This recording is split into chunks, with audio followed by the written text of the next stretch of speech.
Welcome back, everybody. Round 2 here with Mono Black Eldrazi. I am Conley Woods. This is TCGplayer.com. We have won the roll because we're lucky as heck. We're going to play first. We have two. What do we got here? I think this is a mulligan. It's pretty close. We've got a couple of good lands, but we would like a third. We don't have any relevant 2-drop plays. Bear Silence not being that good. We have nothing to exile to set up Wasteland Stringer until we get a Thought-Knot Seer. We're on the play, so getting a third land is suspect before turn 3. Getting a fourth land before turn 4 would be very, very lucky. And obviously, Reality Smasher on time would be very unlikely at this point. So I think it's close, but I'm going to ship it. Because I don't think a hand's going to win too often. This hand is much, much better. Turn 1, Harsh Scrutiny. Do whatever you want with the Scry. Back-to-back Scrap Heap Scrounger can easily just win a game. This Reality Smasher is a mulligan in our opening hand-ish. We're going to keep this on top. It makes the Harsh Scrutiny play. It makes the Harsh Scrutiny Scry a little bit worse to keep this on top. I guess I could put this on the bottom. I guess I don't need a third land yet. Alright, I will put this on the bottom, actually. I get a free Scry with this, and I don't need a third land. Like, I would keep a Copter on top, theoretically. But if I do see a land with this, I'll probably keep it. We whiffed. Alright, our opponent's on Planeswalkers. He's got nothing till turn 3. Put this on the bottom.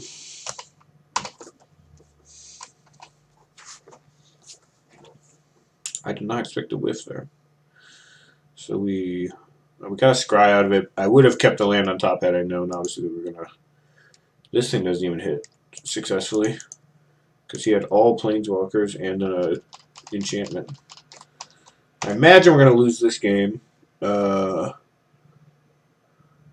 I don't think a couple 3-2s are going to get there. Ooh, that's nice.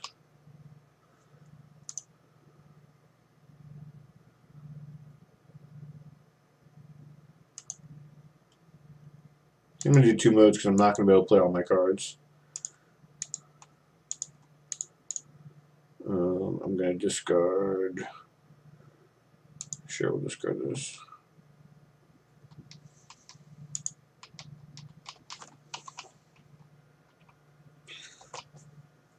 I couldn't really beat him playing a turn 4 Gideon here or a turn 4 Arlencord, so, or Nahiri, any of the turn 4 walkers, or turn 3 walkers. This card I could pretty easily beat. And by pretty easily beat, I mean I'm unlikely to beat anything he's going on. But in terms of the ability to beat that play the very next turn, I think the game would have ended immediately had I made the other play. Now I at least get to play this flyer. Maybe there's a chance that I can keep a Planeswalker in check. I didn't know I was going to have a flyer. Obviously, I thought I was going to play another 3-2, but...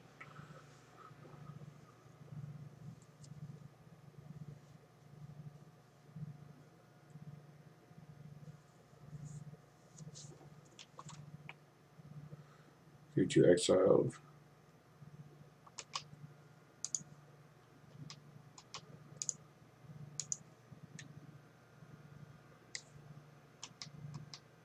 Got a Nahiri here, obviously.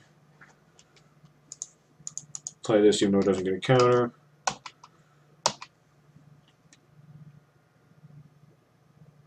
Oh, I was so curious why this wasn't at 2. I forgot it's Oath of the Gideon. I forgot about Oath of Gideon's ability because I haven't played with it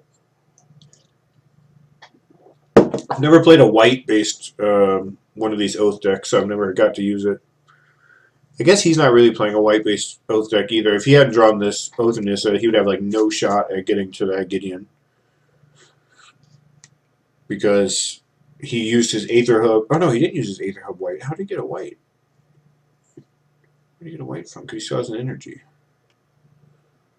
Or did that energy come from something else? Oh no, that energy came... He had multiple energy from the Servant of the Conduit. That's right. I killed it, but he had 3 energy. So he's used this actually twice.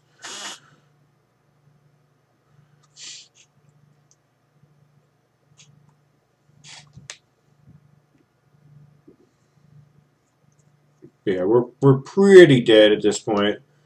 Mulliganing, marginal draws, all that combined with a whiff on Harsh Scrutiny on turn 1.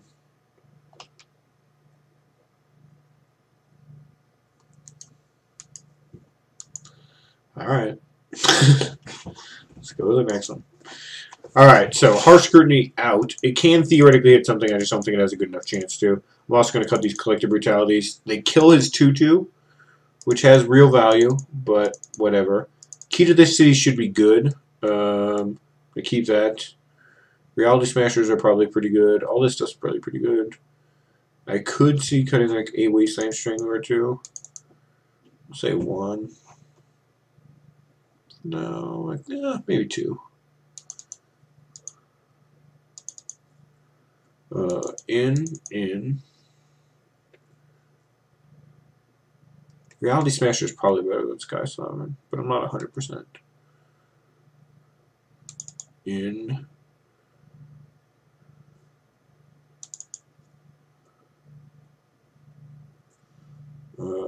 Sure, we'll get you in there. Alright, I don't think I want the Ob Nixilis. Actually, it's pretty good against Planeswalkers. What can he do to kill it? Not a lot. I just plus it a couple times. Is it better than Reality Smasher's gotta be better. I'm gonna not bring in the Ob Nixilis. I'm trying to figure out what my last card is. If it's going to be Key to the City, Pick the Brain. I think those are the most reasonable options. Key to the City seems kind of sweet. I think I'm going to bring Key to the City. Alright, this is a bit interesting setup, I'll admit it, but I think I'm a fan. So we're going to be back for Game 2, Round 2 momentarily.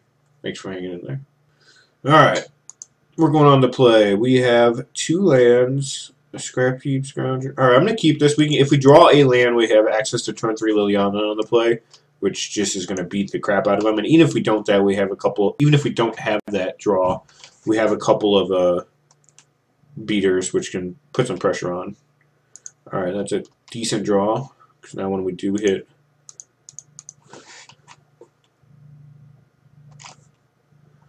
I would really love to draw a land next turn. Come on, baby. Yes. It's even a pretty good one. This gives -2/-1, so if he doesn't block, at least I'm not going to take any damage back. Get this down as quickly as possible so we can start being a menace.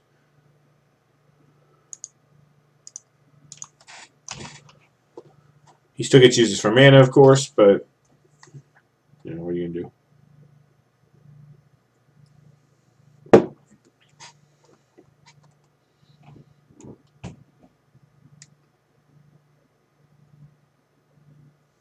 Exiling.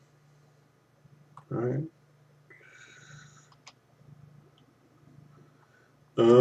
So this is interesting. What do I want to do here? There's no exile cards. Probably just want a Pilgrim's Eye. That really doesn't put any pressure on this Nahiri. Just kind of awkward.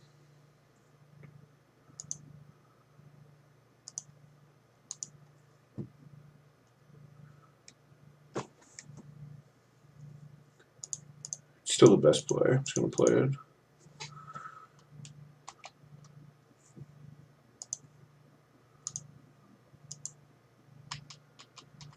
Slightly awkward, but it gives me access to Bearer of Silence next turn, which could be huge, taking out that Servant, potentially. Additionally, it gives me access to Thought-Knot Seer if I don't need to get the Servant.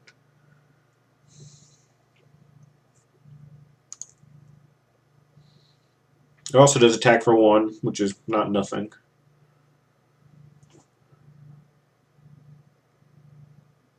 But most importantly, it's just going to help me with my land drops. Guaranteed hit my land drops, actually.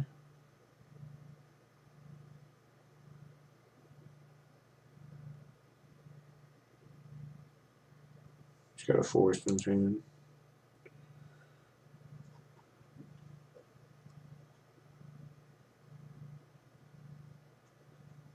Okay.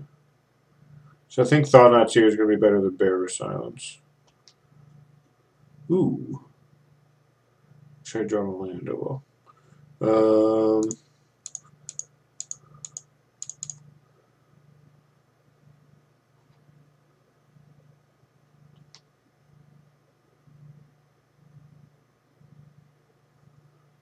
Ooh, that was a great. Alright, so he's got a Harness Lightning. He's got 3 energy, so he can kill my guy, but I still just take the Chandra. There's no way to... yeah. Let him kill my dude. That's fine. He uses up a bunch of energy. It does mean if I want to keep taking this up, I need to chump block and not attack. Because this will be at 6. And it's really close to being lethal. And next turn I can play Wasteland Strangler, killing one of those things. So I think I have to leave the Pilgrim's Eye back and chump block. But I'm okay with that. Because just keep this alive for 2 more turns and I go ultimate with this. And he's probably going to get pretty sporadic.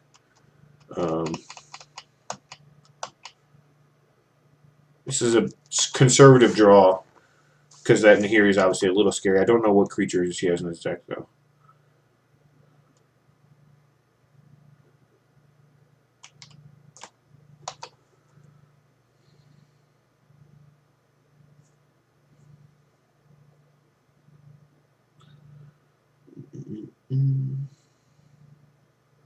If I could draw, man, should I have attacked and just taken, letting Liliana take 2? Not 100%.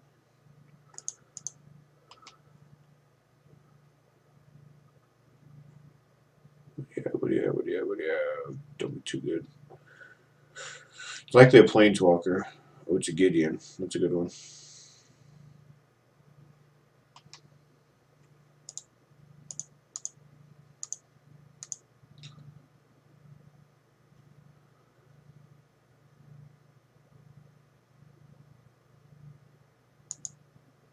You might do something like have to ultimate Gideon here to keep my Liliana from ultimating, which would be good.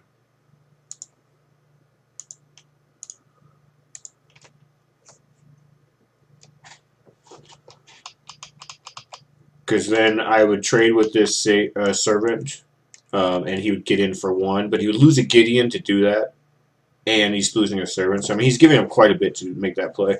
But he might have to, otherwise my Liliana goes off. I was a little worried about this Nightmare scenario where he like rips a couple of Planeswalkers, and I was worried about trying to... Oh, what am I talking... Oh, no. He's willing to lose Servant. I think I blocked the Servant here. I don't know why I didn't see this play. This is just this is a mistake on my part. It happens.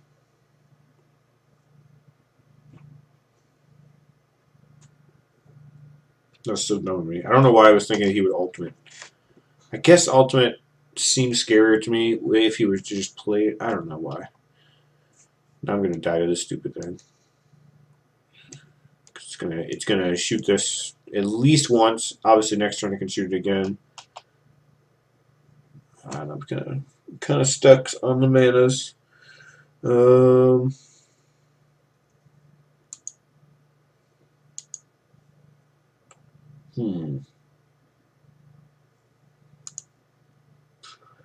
Pretty sure we know his card and it's nothing.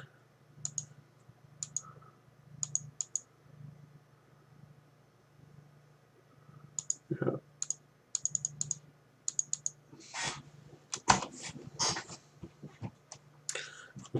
The goal of playing this was so I could attack when I play my Barrow Silence, but I think this game has escaped me, unfortunately. I think I might have. Oh, he's got 1 Combustible Gearhulk.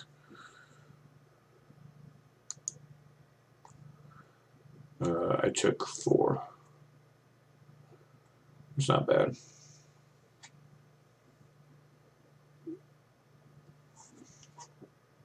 But I'm dead, regardless. Oh, this is the combo? Is this a known combo? This is kind of sweet. We'll see. We'll just keep rolling the dice. Oh my gosh! that's 10. All right, I'm dead. That's a little bursty combo there. I don't know if this is a popular little combo, but I'm impressed. It turns Sahili or whatever I think her name's Saheeli, into a kind of cool card in that deck. I thought she was pretty worthless in the Planeswalker deck. But that play alone almost was kind of worth it. Excuse me for the coughing, by the way. I'm a little under the weather, if you couldn't tell. I've been trying to keep it down. Well, we lost that one. I'm okay with that. That's a kind of a strange matchup for us, where Collective Brutality is weak, Harsh Scrutiny is weak. Our hand disruption, other than that, is pretty solid, I would imagine. But we really need to get out ahead of something. So when we have mana stumbles, which we did, unfortunately, in both those games, it kind of hurts us pretty badly. But, yeah, I'm not sure. I feel like we could easily win that matchup. Like I thought we were going to win that game, and then things kind of teetered out at the end. Ultimately, I think I probably went too hard on the Liliana Ultimate, which is an important thing to keep in mind. There are some times where I think you should, but basically, I missed a couple land drops, which hurt my ability to protect it because I didn't get to play more expensive cards that would sit in the way, or play two cards in one turn that could actually stall the board and allow me to get her ultimate off. And instead, I kind of were playing one for one, and as soon as my opponent was able to get 2 things down, it was over. So I probably should have just been using her -2 and getting some card advantage. I could have gotten back Pilgrim's Eye like 2 turns earlier, gotten a land off that, played Scrounger from my hand or whatever it was, and just kind of like done that. That probably overall would have been smarter. I would have got a lot of value off it. But I just got so close to the ultimate that I probably went for the light at the end of the tunnel and screwed up. So it's an important thing to note in playtesting going forward, because that's an easy trap to fall into, the Liliana trap. Sometimes it'll be correct, of course, so it's not true just always deny it. But I think in that particular case, I probably should have gone for the less flashy play. Although it wasn't purely flash. I mean, it had real value. It just was probably a little too elusive. But still good testing. You always want to take value out of your losses too. Sometimes more. So for that, this little session of Mono Black Eldrazi, keep in mind there is a discussion video breaking down every single individual card. If you didn't go check that out, please do so. It's a little long, but it has some good information in it. I think you'll enjoy it if you're into this deck. So for myself, Conley Woods, and TCGplayer.com, thank you for watching.